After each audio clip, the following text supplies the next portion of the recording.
السلام علیکم دوستوں، اس ویڈیو میں ہم آپ کے لیے لے کر آئے ہیں امام شافعی رحمۃ اللہ علیہ کی ذہانت اور حاضر دماغی کا ایک ایسا دلچسپ واقعہ جس میں ہم آپ کو بتائیں گے کہ کس طرح امام شافعی رحمۃ اللہ علیہ کی حاضر دماغی نے ایک ہنستا مسکراتا گھر اجڑنے سے بچا لیا اور دونوں میاں بیوی کی زندگی میں مسکراہٹوں کا سامان بکھیر دیا۔ تو آئیے بڑھتے ہیں اپنی ویڈیو کی جانب۔ یہ امام شافعی کے زمانے کا واقعہ ہے۔ ایک علاقے کا کوئی حاکم تھا۔ وہ اپنی بیوی کے ساتھ اپنے گھر میں تنہائی کے لمحات میں تھا۔ خاوند کافی اچھے موڈ میں تھا، مگر بیوی کسی وجہ سے اس سے ناراض تھی۔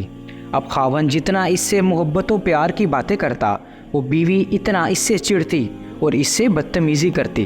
جب خاوند نے بہت زیادہ اس سے محبت کا اظہار کیا تو عورت کا دماغ اس وقت گرم تھا۔ وہ بے وقوف آگے سے کہنے لگی کہ او جہنمی، پیچھے ہٹ، مجھے ہاتھ مت لگا۔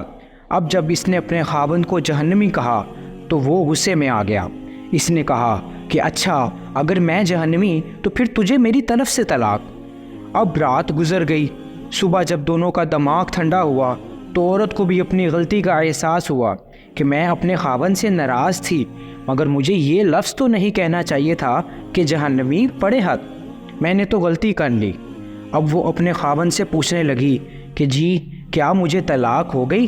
اس نے کہا پتہ نہیں، یہ تو کنڈیشنل تھی، اگر تو میں جہنمی ہوں تو ہاں پھر تمہیں طلاق ہو گئی، لہٰذا مجھے علماء کرام سے پوچھنا پڑے گا۔ خاوند نے علماء کو بلایا۔ علماء کرام کہنے لگے کہ اس کا جواب ہم تو نہیں دے سکتے، اس لیے کہ کون گارنٹی دے سکتا ہے کہ آپ جہنمی نہیں ہیں؟ کون فیصلہ کر سکتا ہے؟ یہ تو قیامت کے دن اللہ تعالیٰ ہی فیصلہ کریں گے، لہٰذا یہ بات زبان زد عام بن گئی۔ سینکڑوں علماء سے رابطہ کیا گیا، مگر کوئی عالم، کوئی مفتی اس کا جواب نہیں دے پا رہا تھا۔ بادشاہ پریشان تھا، وہ بھی اپنی اتنی خوبصورت بیوی کو طلاق نہیں دینا چاہتا تھا، بیوی بھی اب طلاق نہیں لینا چاہتی تھی۔ چنانچہ امام شافعی کو کسی نے بتایا کہ جی فلاں علاقے میں یہ واقعہ پیش آیا ہے۔ انہوں نے فرمایا مجھے وہاں لے چلو، میں اس سوال کا جواب دے سکتا ہوں۔ چنانچہ امام شافعی آئے اور انہوں نے حاکم سے پوچھا کہ کیا واقعہ پیش آیا۔ اس نے بتایا کہ اس طرح میری بیوی نے یہ الفاظ کہے اور میں نے اس کے جواب میں یہ الفاظ کہے، اب بتائیں طلاق ہوئی کہ نہیں؟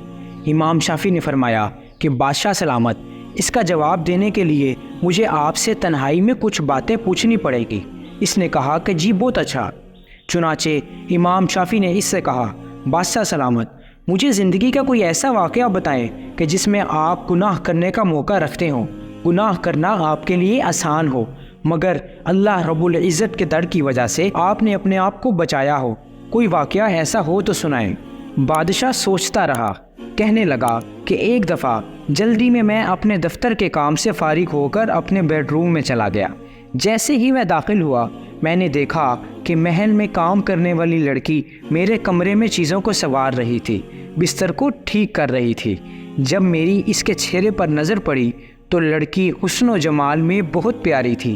چنانچہ میں نے دروازے کو لاک لگا دیا، یعنی دروازہ بند کر دیا۔ جب میں لاک لگا کر آگے بڑھا تو لڑکی سمجھ گئی کہ میری نیت خراب ہے۔ وہ نیک تھی، پاک دامن تھی، تو میری طرف دیکھ کر اس نے کہا کہ اے بادشاہ، اللہ سے ڈر۔ جیسے ہی اس نے یہ لفظ کہا اللہ سے ڈر، میرے دل میں ڈر آ گیا اور میں نے تالا کھول دیا اور لڑکی سے کہا کہ چلی جاؤ۔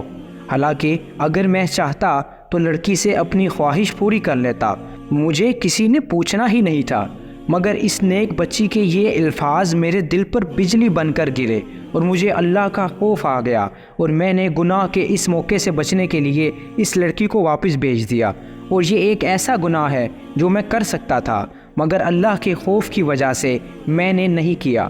جب اس نے یہ واقعہ سنایا، امام شافعی نے اس سے کہہ دیا کہ آپ کی بیوی کو طلاق واقعہ نہیں ہوئی، اس لیے کہ آپ جہنمی نہیں بلکہ جنتی ہیں۔ جب انہوں نے یہ فتویٰ دیا تو سارے علماء ان سے بحث کرنے لگ گئے کہ آپ یہ کیسے کہہ سکتے ہیں؟ آپ کیسے جنت کا ٹکٹ دے سکتے ہیں؟ کیا پرمٹ آپ کے ہاتھ میں ہے کہ آپ کہیں کہ یہ جنتی اور یہ جہنمی؟ آپ نے فرمایا کہ یہ فتویٰ میں نے اپنی طرف سے نہیں دیا، بلکہ یہ فتویٰ تو اللہ تعالیٰ نے قرآن مجید میں خود عطا فرمایا ہے۔ انہوں نے کہا کہ قرآن مجید کی آیت ہے، اور جو شخص اپنے رب کے سامنے کھڑا ہونے سے ڈرا اور اس نے اپنے نفس کو خواہشات میں پڑنے سے بچا لیا، پس اس کا ٹھکانہ جنت ہوگا۔ اللہ نے چونکہ فرما دیا، لہٰذا میں فتویٰ دیتا ہوں کہ اس کبیرہ گناہ سے بچنے کی وجہ سے یہ بندہ قیامت کے دن جنت میں داخل ہوگا۔ تو پیارے دوستوں، جو لڑکے لڑکیاں آج کے دور میں گناہ کی دعوت ملنے کے باوجود اپنے آپ کو مضبوط رکھتے ہیں اور اپنی عزت اور پاک دامنی کو محفوظ رکھتے ہیں اور دعوت دینے والے کو نو یعنی نہیں کا جواب دیتے ہیں، تو یہ لڑکے لڑکیاں قیامت کے دن اللہ کی جنتوں میں داخل ہو جائیں گے اور اللہ کا دیدار انہیں عطا کیا جائے گا۔ اللہ تعالیٰ ہمیں بھی پاک دامنی کی زندگی گزارنے کی توفیق عطا فرمائے اور اس آیت پر عمل کرنے کی بھی توفیق عطا فرمائے۔ آمین۔